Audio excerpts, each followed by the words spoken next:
eu sou o professor Marcelo Mota, sou professor aqui da FACOP e eu vou falar um pouquinho para vocês sobre a produção da arte da Semana de Comunicação. E essa parte aqui de trás? Então, também ele é maior. Tá maior que o girando. Na verdade são três, olha, são três losangos. Esse aqui eu vi. Esses três losangos eu Dividido vi. em 6 triângulos. E aí eu peguei isso aí e aumentei. Pra fazer, entendeu? E aí deu uma rodada. Tem um Isso aí tá maior, fundo, aí aumentei um pouquinho. Tirar a onda. Ó, aí. É maior. Só ficou maior, você só pegou e aumentou. Sim. E mudou a cor. Sim, né? A natureza faz isso. Não, pra gente desconstruir isso aí assim, eu já desconstruí nunca. Bom, eu parti de um princípio geométrico, né, de trabalhar com geometria.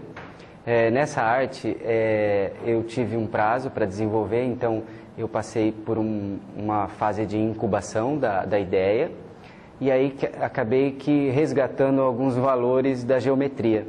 Né? Eu apliquei 3 tipos de geometria nessa arte, que seria a geometria plana, a geometria descritiva e geometria, vamos dizer, analítica, tá? Essas 3 geometrias, na verdade, elas vêm de conceitos já bem estruturados, né, na nossa cultura. Algumas centenas de anos aí. Na verdade, esses conceitos que são a base da nossa história, né? Para isso a gente tem a geometria euclidiana, a geometria fractal, que essa geometria é a mais nova, que ela vem de conceitos anteriores, acabou dando origem à geometria fractal. E eu parti de um princípio simples, que é o princípio do triângulo, né? Então esse triângulo repetido várias vezes acabou formando a arte, né? Eu posso subdividir essa arte em vários triângulos, né? Então esse triângulo ele parte do teorema de Pitágoras, né? Que é do triângulo reto, repetido 2 vezes. Esse triângulo ele forma um losango. E desse losango eu criei os tipos gráficos, na verdade uma família tipográfica, com 3 desenhos tipográficos. E eu escolhi um para representar a Semana de Comunicação, né? Também parte de um princípio de equivalência de lados de figuras regulares, são somente 3 figuras regulares que tem esse princípio de equivalência de lados, que é o triângulo.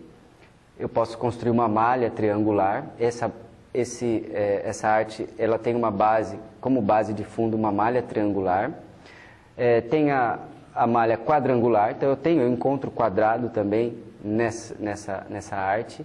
E o hexágono, que também é uma figura que com equivalência de lados eu consigo fazer uma malha com o hexágono também.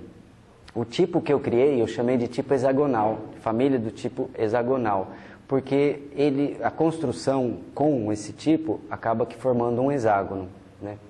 Bom, esses princípios eles são descritos por vários autores como perfeitos, como um limite geométrico, e desse limite é que possibilita o ilimitado, né? Somente com esses princípios finitos, vamos dizer assim, com teorias finitas, que eu consigo transformá-los em ilimitados. Então, aí eu construí a arte, um plano de fundo, também obedecendo a um padrão gráfico, né, de cores e de repetição de formas desse losango. Esse losango repetido 3 vezes, vamos dizer, girando 3 vezes num centro geométrico, eu consigo a figura do hexágono. E desse hexágono, na verdade, o hexágono em perspectiva, ele forma um cubo, né? Que aí eu tenho essa imagem de fundo.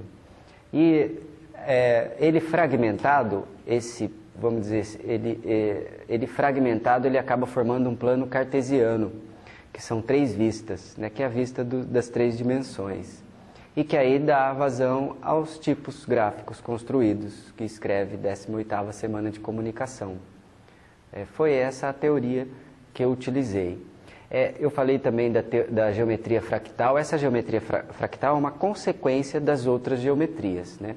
Então ela é nova, ela tem mais ou menos 30 anos, até menos que isso. E eu cito a geometria fractal porque a geometria fractal é uma geometria da natureza. E toda a natureza, microscopicamente, ela é uma figura geométrica partida do triângulo, né? Então, com o triângulo eu consigo todas as outras figuras geométricas, vamos dizer assim, menos o círculo, né? Mas as outras eu consigo. Então, acaba que eu estou trabalhando também com a geometria fractal, que dá origem à vida. O hexágono, por exemplo, é uma representação geométrica das células. O hexágono também é utilizado pelas abelhas para criação e para reservatório do mel. E várias outras partes da natureza que trabalham nesse mesmo padrão geométrico e de repetição.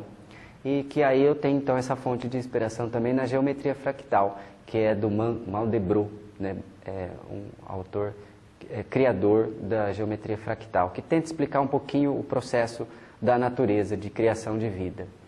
E a minha inspiração, a mais forte inspiração, veio do Escher, que é um desenhista, filósofo, arquiteto, no qual ele criava ilusões, trabalhava com o plano cartesiano, ele trabalhava com construção e desconstrução da geometria e acabava que criando espaços assim ilusórios, imaginários, ou vamos dizer assim, alguns autores citam ele como o criador de uma geometria do impossível, né?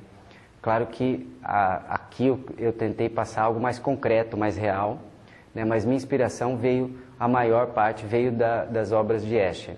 Também tem Lichitsky, que vem do construtivismo russo, também do início do século passado, trabalhando com formas geométricas, cores, né, formas, deformação, né, dessas formas já exatas, né, e dentre outros artistas.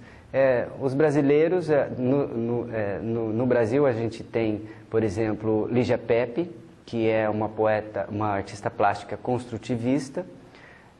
Tem a Milka de Castro também, que trabalhava com formas geométricas, ou a construção e a desconstrução das formas geométricas básicas, dentre outros artistas e poetas, né, que trabalham com geometria. Eu utilizei tanto cores quentes quanto frias, partiu de uma combinação de cores, para realmente buscar o contraste. Na verdade, eu não entrei em detalhes com relação às cores. Eu tenho um princípio de primeiro começar o trabalho com o preto e branco, né, sem cores, e foi como eu comecei essa obra.